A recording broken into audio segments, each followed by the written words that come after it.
آج ہم بیان کریں گے پارہ ہے دوسرا اور سورۃ مبارکہ ہے سورہ بقرہ، آیت مبارکہ ہے 234 اور 235۔ اعوذ باللہ من الشیطان الرجیم، بسم اللہ الرحمن الرحیم۔ والذین یتوفون منکم ویذرون ازواجا یتربصن بانفسہن اربعۃ اشہر وعشرا فَإِذَا بَلَغْنَا أَجَلَهُنَّ فَلَا جُنَاحَ عَلَيْكُمْ فِيمَا فَعَلْنَ فِي أَنفُسِهِنَّ بِالْمَعْرُوفِ وَاللَّهُ بِمَا تَعْمَلُونَ خَبِيرٌ وَلَا جُنَاحَ عَلَيْكُمْ فِيمَا أَرَدتُّم بِهِ مِنْ خِطْبَةِ النِّسَاءِ أَوْ أَكْنَنْتُمْ فِي أَنفُسِكُمْ عَلِمَ اللَّهُ أَنَّكُمْ سَتَذْكُرُونَهُنَّ وَلَكِنْ لَا تُوعِدُوهُنَّ سِرًّا إِلَّا أَن تَقُولُوا قَوْلًا مَّعْرُوفًا وَلَا تَعْزِمُوا عُقْدَةَ النِّكَاحِ حَتَّى يَبْلُغَ الْكِتَابُ أَجَلَهُ وَاعْلَمُوا أَنَّ اللَّهَ يَعْلَمُ مَا فِي أَنفُسِكُمْ فَاحْذَرُوا وَاعْلَمُوا أَنَّ اللَّهَ غَفُورٌ رَحِيمٌ۔ صدق اللہ العظیم۔ شروع اللہ کے نام سے جو نہایت مہربان رحم کرنے والا ہے۔ اور تم میں سے جو لوگ مریں اور بیویاں چھوڑیں وہ 4 مہینے 10 دن اپنے آپ کو روکے رہیں، تو جب ان کی عدت پوری ہو جائے تو اے والیو تم پر مواخذہ نہیں اس کام میں جو عورتیں اپنے معاملہ میں موافق شرع کریں، اور اللہ کو تمہارے کاموں کی خبر ہے، اور تم پر گناہ نہیں اس بات میں جو پردہ رکھ کر تم عورتوں کے نکاح کا پیام دو یا اپنے دل میں چھپا رکھو۔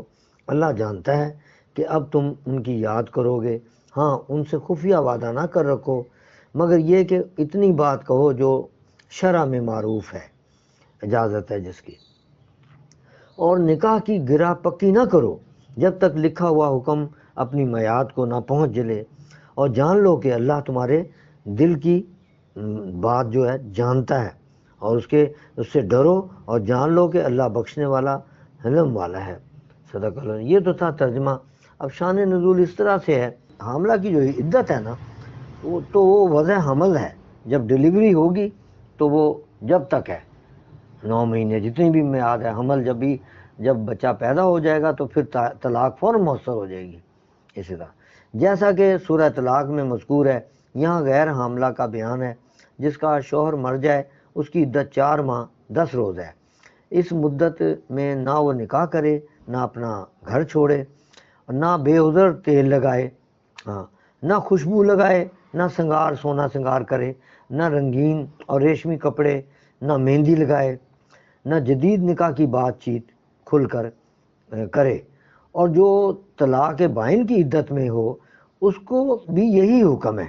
البتہ جو عورت طلاق رجعی کی عدت میں ہو اس کو زینت اور سنگار کرنے کا مستحب ہے، اجازت ہے اسے۔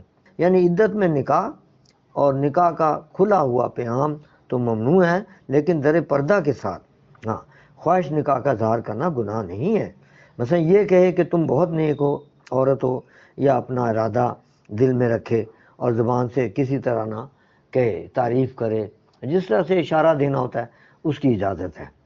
اسی طرح سے فرمایا انکم ستذکرونہن ولکن لا تواعدوہن سرا الا ان تقولوا قولا معروفا، اور تمہارے دلوں میں خواہش ہوگی، اسی لیے تمہارے واسطے تعریضیں مباح کی گئیں جب تک لکھا ہوا حکم اپنی میعاد کو نہ پہنچ لے۔ اس سے مراد یہ ہے یعنی عدت گزر چکے۔ وآخر دعوانا الحمدللہ رب العالمین والصلاۃ والسلام علیک یا خاتم النبیین۔ صدق اللہ علیہ۔